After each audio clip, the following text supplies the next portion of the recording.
Hey everyone, thanks for tuning in. I'm Mr. VaughnHuffer, and this is a video about Unit 1 free response question, conceptual analysis based. The question presented states a processed eukaryotic mRNA is introduced into bacteria so that the bacteria can produce a large quantity of the encoded polypeptide. Translation of the mRNA to produce a polypeptide involves the binding of large and small ribosomal subunits to an mRNA. Each complete ribosome has 3 tRNA binding sites that align with 3 sequential codons in the mRNA. 3 steps in the process of translation, elongation, the addition of amino acids to a growing polypeptide chain are illustrated in Figure 1. And so you see Figure 1 is up here. So the parts that you have to answer: A, describe why translation of an mRNA can start before transcription of the mRNA is complete in prokaryotes but not eukaryotes. So you're describing translation, you're comparing and contrasting translation between prokaryotes and eukaryotes. Part B, refer to Figure 1. Explain the process illustrated between steps 1 and steps 2. So Figure 1 over here, and you're explaining what is happening in between these 2 steps here. Part C, fill in the boxes in the template to identify the nucleotide sequence from 3' to 5' of the tRNA anticodon that will recognize codon 5 and the tRNA anticodon that will recognize codon 510 of the mRNA template, and to identify the amino acids that will be added to these 2 positions. And it says a codon table is provided. And so you see here it gives you your codon table. And it also has these little boxes up here that you have to fill in with the appropriate amino acid. And lastly, Part D, referring to the figures provided, explain why the polypeptide produced when the transformed bacteria translate the introduced eukaryotic mRNA provides evidence for the common ancestry of all living things. So basically, how does us introducing a eukaryotic mRNA that is then turned into protein by a bacteria provide evidence for the common ancestry of all living organisms? Some research topics for this question. First, we have central dogma. So this is everything that is DNA replication, DNA transcription, so from DNA to RNA, and also translation, or RNA to protein. Secondly, we are comparing central dogma, so prokaryotes to eukaryotes. Third, we're going to talk about RNA processing, and we're going to compare RNA processing between eukaryotes and prokaryotes. Fourth, we're going to talk about translation, so the process of turning an mRNA transcript into protein. And so this will include ribosome anatomy and function, so how ribosomes work. And then also we're going to talk about amino acid code and the codon chart so that you guys know how to use a codon chart. Fifth, we're going to talk about DNA and RNA directionality. So DNA and RNA both have directionality from 3' to 5', and also codon matching. And last, we're going to talk about common ancestry between all living organisms. Starting out with central dogma. Central dogma is the process by which genetic information is turned into working proteins, or the tools of the cell. And this whole process is DNA is turned into RNA, and then RNA is turned into protein. which means DNA to RNA. This is transcription. So we are transcribing the language from longhand DNA to shorthand RNA. And then from RNA to protein, we have translation. So we are actually translating the code, so from nucleic acid base code, that is DNA and RNA, to amino acid base code, that is protein. You see the image here to the left. Again, we just have an overall show of central dogma. So DNA is replicated to DNA. DNA is transcribed to RNA. And then RNA is translated by ribosomes into protein. In the second image here, we have an RNA polymerase. This is the enzyme that actually reads DNA inside of the nucleus and makes an or a messenger RNA transcript from it. And then again, we have another three-dimensional model of this is actually translation. So this is a ribosome. So you have the small subunit, and then you have the large subunit. And these two subunits are reading this messenger RNA transcript to create or translate it into a protein chain. So comparing central dogma between prokaryotes and eukaryotes. In prokaryotes, there is no nucleus, so transcription happens in the cytoplasm because bacterial DNA exists in this little circular shape right here. That is a bacterial DNA, and the mRNA is made directly in the cytoplasm, and then translation, again, happens in the cytoplasm. So translation happens in the cytoplasm in all organisms, but in prokaryotes it has to happen in the cytoplasm because they do not contain a nucleus. Prokaryotic messenger RNA does not contain introns, so there are no intronic sequences in between the coding DNA, which means it's all coding DNA, and there is no need for RNA editing. So prokaryotes do not have spliceosomes to cut out introns from the messenger RNA.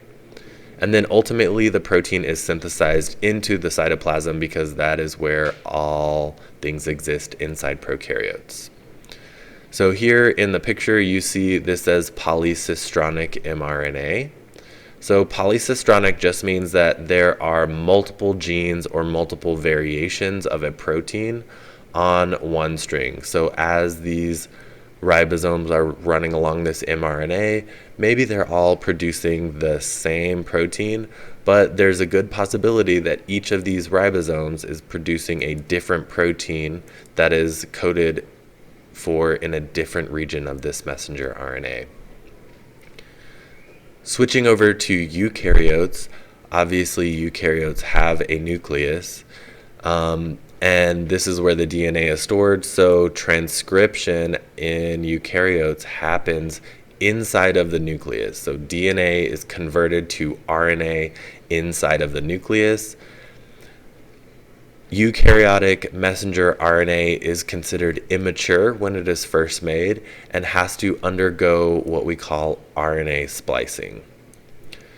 And so what happens here is that first, a spliceosome removes the introns. So these are sequences that do not code for a protein and therefore have to be removed. The coding sequences are then glued together. This messenger RNA, before it is exported from the nucleus, receives a 5' guanosine cap and a 3' poly A tail or a polyadenylated tail.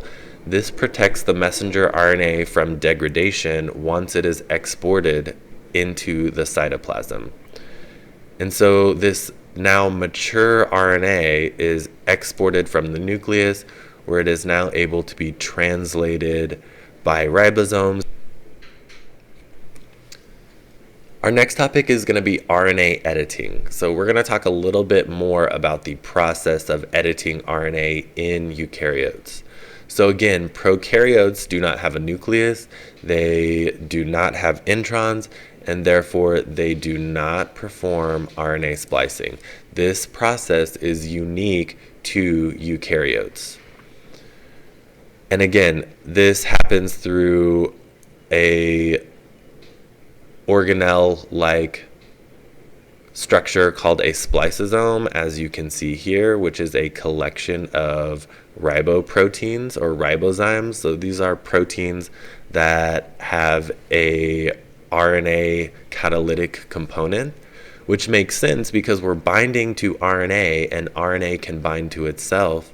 So a spliceosome uses the RNA components to bind to RNA sequences. So we also add this 5' guanosine cap, as you can see right here. All right, and this cap, again, protects and also it regulates RNA splicing. It also regulates the export of the mature messenger RNA from the nucleus. It prevents degradation in the cytoplasm, and it also promotes translation by the ribosome. So it kind of acts as like an anchor or a binding point for the ribosome. So we also add our poly A tail. And so you see over here on the bottom right, this talks about what the poly A tail does. So again, this also protects from degradation in the cytoplasm and promotes export from the nucleus.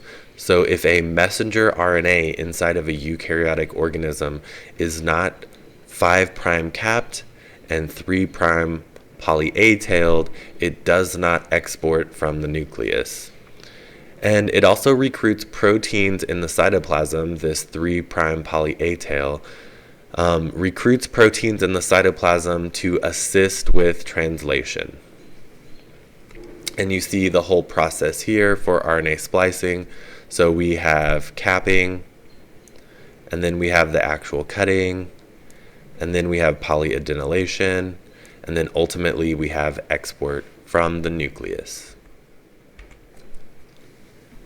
Now that we have our edited RNA inside of the cytoplasm, so exported outside of the nucleus, we can begin the process of translation.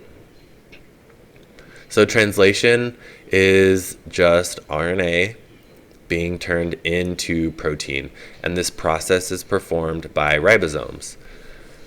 So both eukaryotes and prokaryotes have ribosomes because they are ribozymes. They're not actually an organelle, and they are not membrane bound. So this gives us our first little piece of evidence about the common ancestry of life, because all organisms use ribosomes to build proteins, which leads us to believe that some ancient organism evolved a ribosome to make proteins, and now all living descendants of that organism also have ribosomes. So translation happens in the cytoplasm, all right, and this is both eukaryotes and prokaryotes. But sometimes in eukaryotes, it happens on the ER membrane. All right, so the ribosomes attach, they bind to the messenger RNA in the cytoplasm, it is read, and then the protein itself is actually synthesized and threaded into the endoplasmic reticulum. That way it can be further modified and then exported to the right organelle. So your messenger RNA, of course, carries the DNA codons or carries the DNA, the transcribed DNA code. Codons, this is your 3-letter code. And so each codon on an mRNA contains 3 bases. This is called a reading frame. And those codons are matched by 3 complementary bases on a corresponding transfer or tRNA molecule. And so this is what we call codon matching. And so as these tRNAs come in and bring their amino acid, it's added to the growing protein chain, as you can see here. And then we have a peptide chain or a growing growing protein. So talking a little bit more about ribosomes, over here to the left you can see a cartoonish diagram of a ribosome. All right, and so some parts and functions of the ribosome. First, we have our small subunit.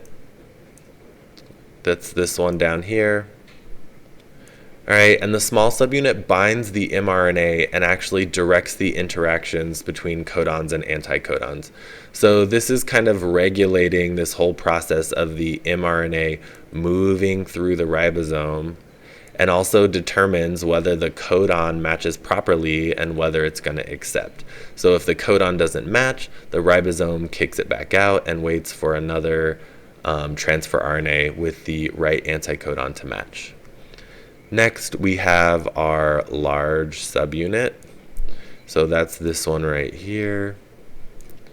And the large subunit is responsible for catalyzing the peptide bond formation between amino acids. So basically, the large subunit does all of the protein building, and the small subunit does all of the direction and regulation of this process. So within the large subunit, we have 3 specific sites. So first, we have the A site. So you see that one right here, A site. All right, the A site is the acceptor site. This is the binding site for the new amino acid. And so this is a little weird on this one. All right, this diagram doesn't exactly show it right, but what happens is that the A site, the new amino acid comes and binds in, it is transferred, the peptide chain is transferred over, all right, and then the P site, that's this one right here, the P site. All right, this is the peptidyl site.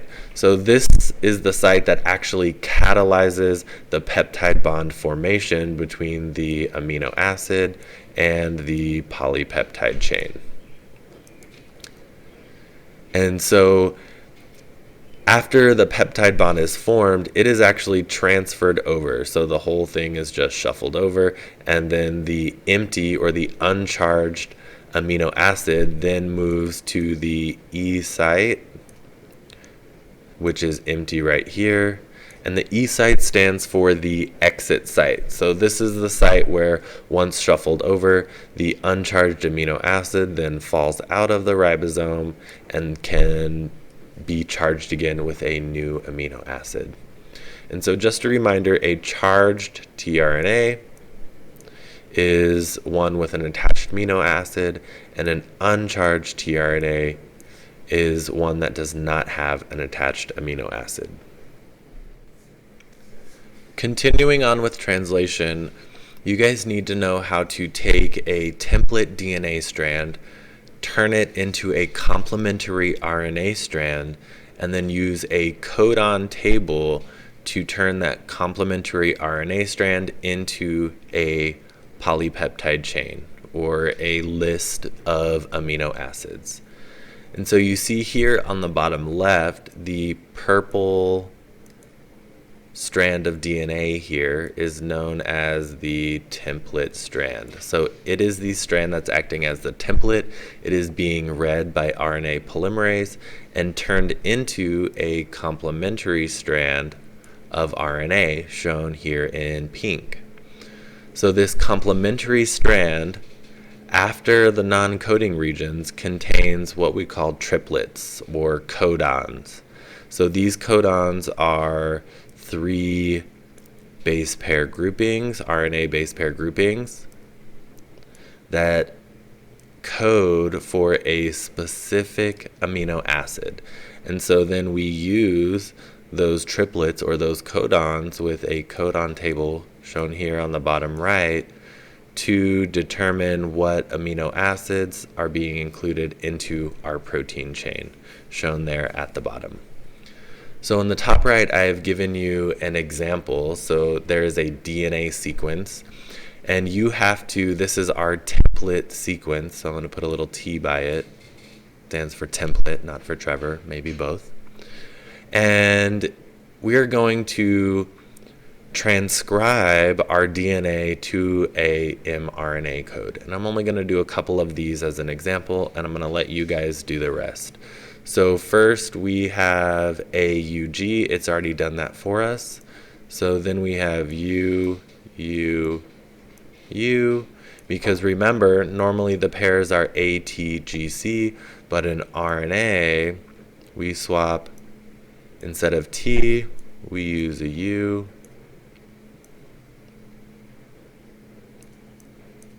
And then we also have G and C. So we have U, C, G, A, and A. And then we have another G, and then we have a U. So to determine what amino acid corresponds with each of these codons, we go to our little codon chart down here on the bottom right. And so the first thing, we are looking for the first base of our codon here on the left. So we find it, U. Awesome. So we go here to column U. And then next we go to our second base of the codon at the top, also U. And then we find our third codon in the column, also U. So this codon is, or this amino acid here is F, phenylalanine. So our next amino acid, we have C. So let me change the pin color here. We'll use a nice green. And so we find C in the left column. And then our second codon is G. We find G in the top column. All right, C, G, and then we go down to A, which is right here on the right column. CGA, this is arginine, so we can just put the letter R. And then our last codon for this one, we'll pick red. We have A, so let's go down to our A here. And then our second base is a G, so go over to G. So AG, and then U in purple right here. So AGU is serine, and so we put an S. And so you guys can continue to do that with the last 4 remaining codons and determine the full amino acid sequence. The last thing we're going to talk about is common ancestry. So common ancestry is the scientific theory that all life evolved from one original ancestor. So an original cell formed and all life has descended from that original cell. So the further you go down into modern animals, the less related they are to the original ancestors. So obviously we have some commonality, some ancestry in relation to, for instance, bacteria, but we are evolutionarily speaking a long way from bacteria. So this theory rests on evidence that says that life as we know it arises from mutations in genes that create new proteins that give organisms a competitive advantage. And competitive advantage is important because if you evolve a new protein and it doesn't give you an advantage, it just costs energy to make that protein that does nothing. And so technically speaking, that's actually a disadvantage because you are investing energy in something that does not directly benefit your survival and reproduction. So this happens, generally speaking, through DNA duplication. So what happens is a gene is accidentally duplicated, And this duplicated gene, say if we're talking about color vision, all right, you have a duplication in a gene. Basically, that gene does nothing. It's just extra. And so this duplication, or this duplicated gene, is now able to be mutated without causing any negative effects. And so eventually, for instance, in humans, we are considered trichromatic. We have three receptors for color in our vision. This is because in monkeys, there was a duplication of a color gene, and that color gene then mutated, and now we can see the full visible light spectrum. Also, this is underpinned by these changes happening over vast amounts of time. And when I say vast amounts, I'm talking geologic timescales. Also, it requires a constantly changing environment, so constantly changing environmental pressures, because if everything stays exactly the same for 1 million years, there is no competitive advantage to be had. There's nothing to select against anything. Everything has already evolved into its environment and is perfectly adapted, so there is therefore no more selective pressure. Also, this process has involved lots of mass extinctions. And so basically what extinctions do is they open up ecological niches that allow for the evolution of new features and new traits. So an example of this common ancestry, I've just given you a part of this. So I am sharing with you vertebrate common ancestry. All right, so vertebrates are all organisms that have a backbone. Hopefully you already knew that. And so some key evolutionary advances in vertebrates are, for instance, a stiff backbone and jaw. So the original vertebrates had what was called a notochord and were jawless fishes, so like hagfishes. And they basically just have a hole in their face with teeth, and they latch onto things and tear off flesh and swallow it. They also have relatively soft bodies, and their backbone was not made of bone. It wasn't stiff. It was very flexible. And so these hagfishes, a lot of times, they look really similar to eels. So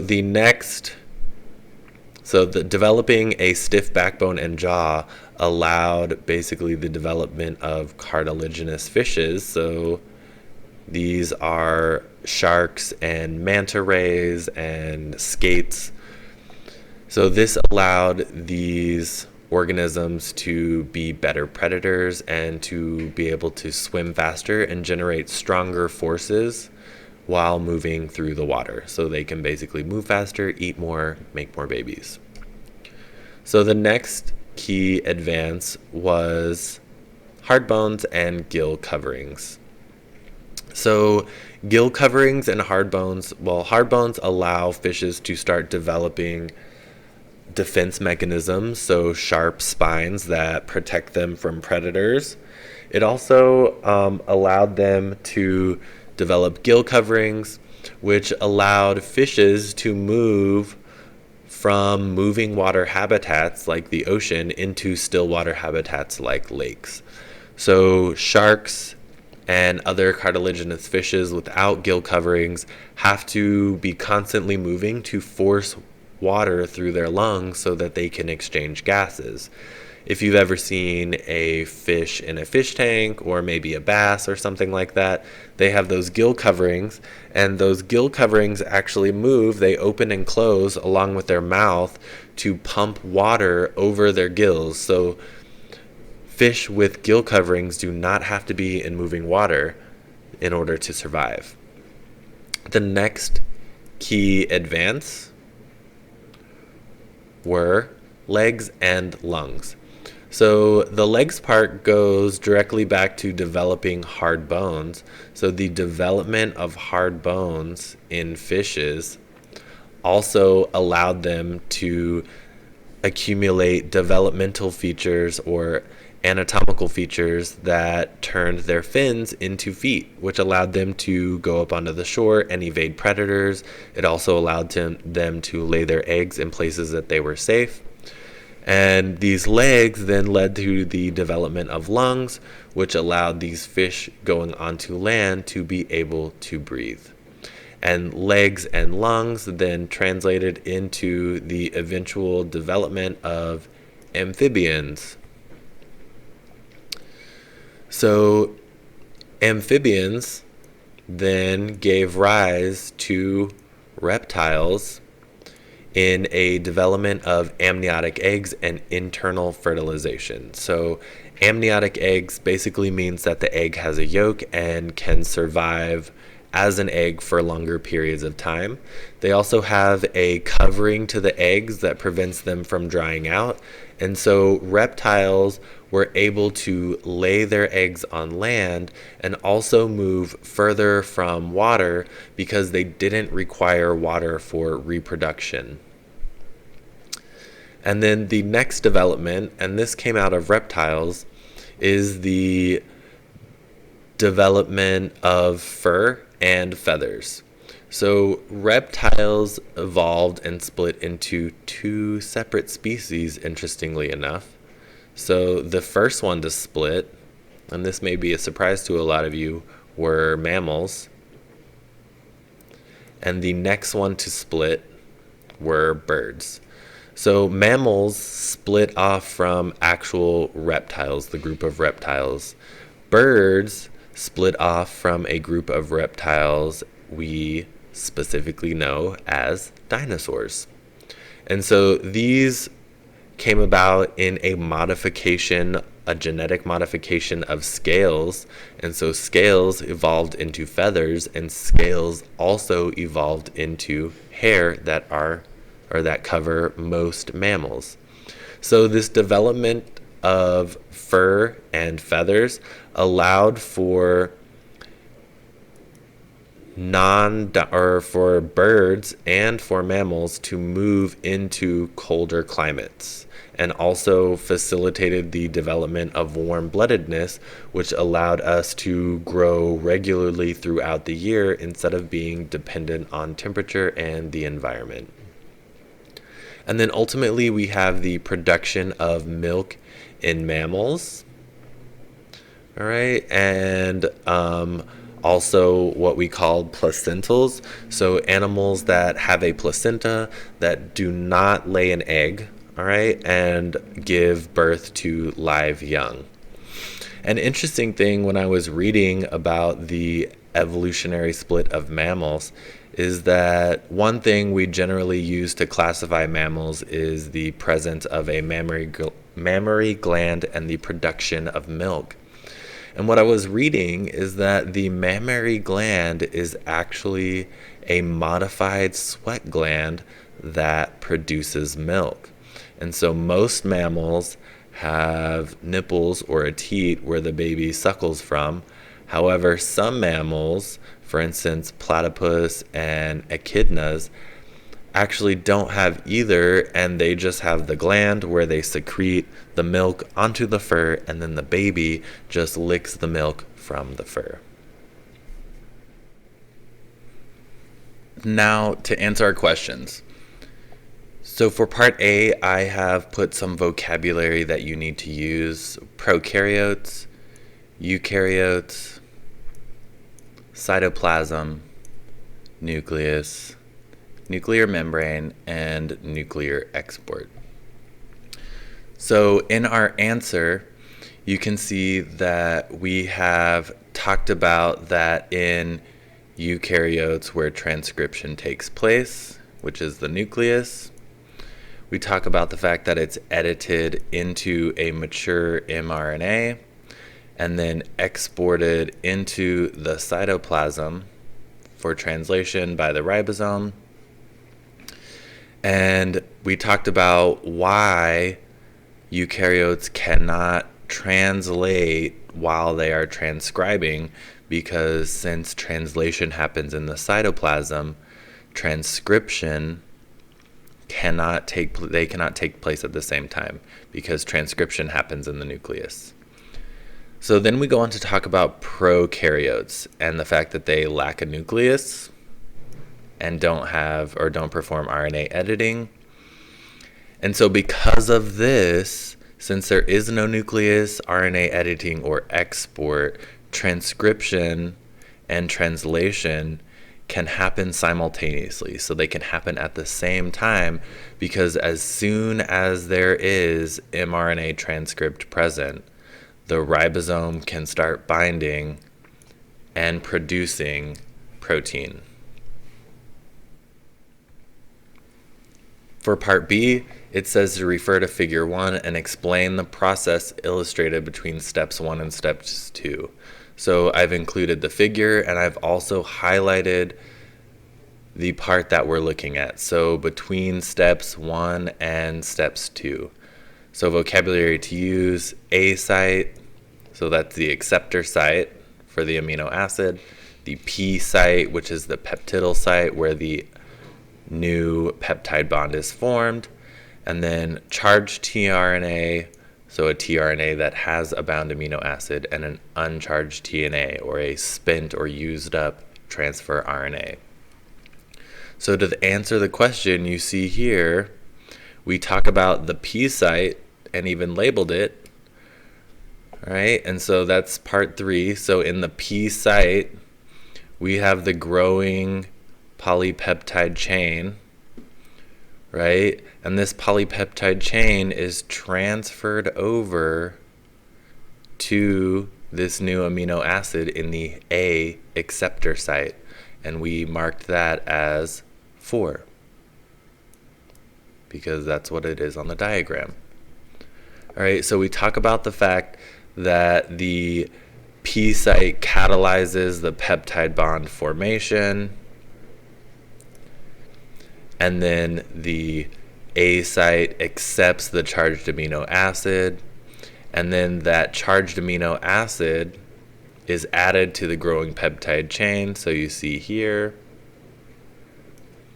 and then a shift happens. So both of the tRNAs shift over one place, so the A site to the P site, and the P site to the E site.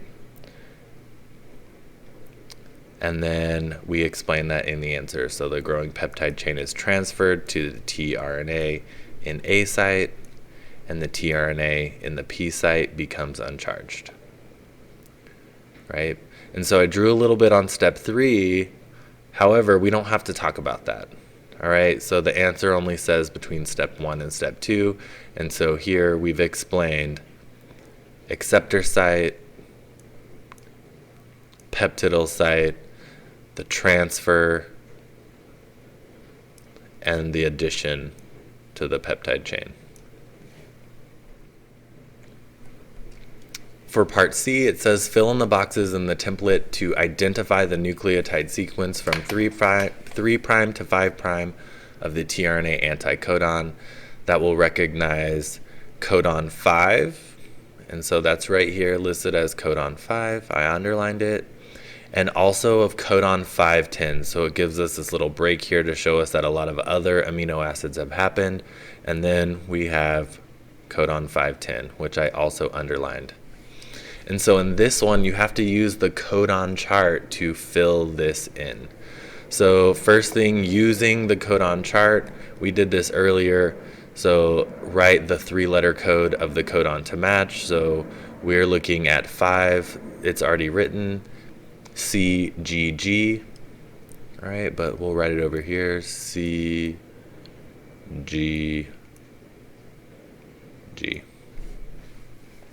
All right, and then you write the 3-letter RNA base pair complement. So we don't have to do that in this step, but if you were doing it on the test on paper, you would do that. So then place your finger on the row that matches the first letter of the codon, so we're at C.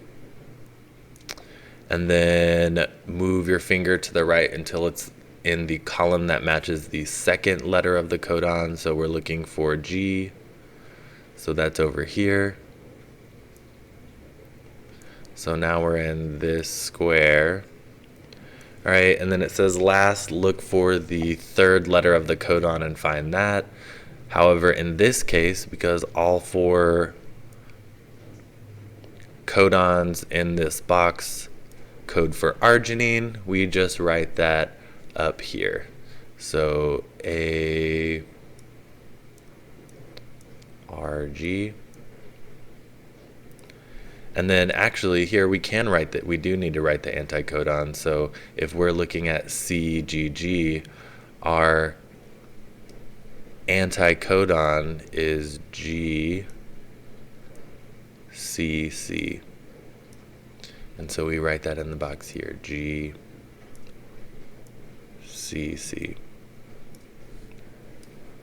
So for the next one, I'm going to change my pen color here. We're going to do green. And so we're looking at amino acid 510. And so we have U, A, G. And so to write our complement, we have A, U, G. All right, but we're looking at this top one here, UAG, to find the amino acid. So go ahead and write your anticodon up here, A, U, G. And then our amino acid, so we go to U on the left column, and then we go over to A in the top row, and then we look for our G, UAG right there, and we write that. Amino acid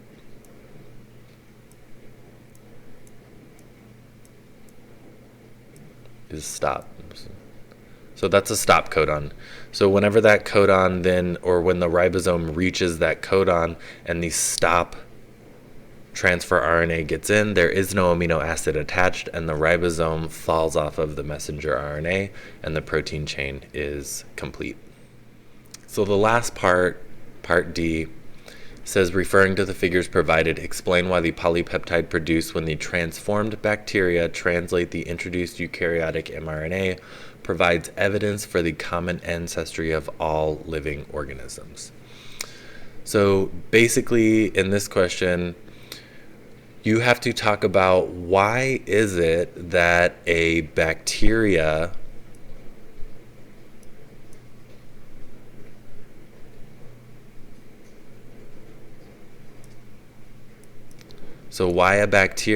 can make a protein from, let's just say a human.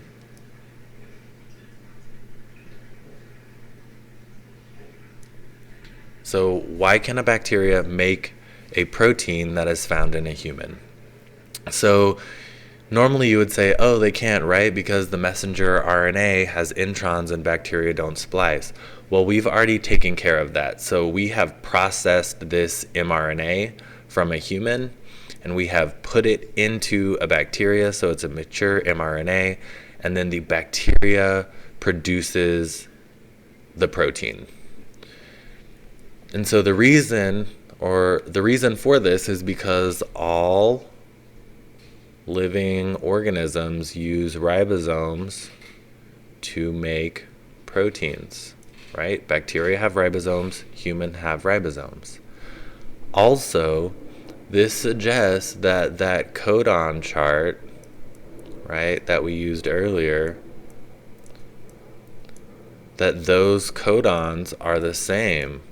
All right, so if a bacteria is reading the 3-letter code of a human, it can still incorporate the correct amino acids and still make a working protein. So this suggests, because of this, all right, we are all using the same code. So the code evolved and everything else evolved from whatever progenitor evolved the code. So the answer, the process of translation is vital. All living organisms use translation to build proteins. The successful translation of mature eukaryotic mRNA demonstrates the conserved nature. All right, so these things are super important, and therefore they are conserved. If something happens to mess this up, you don't get proteins and things don't work. So it's very important for life to keep these things intact. So the conserved nature of translation across organisms, in that ribosomes can bind all RNA with, and this is important, appropriate binding sequences, right?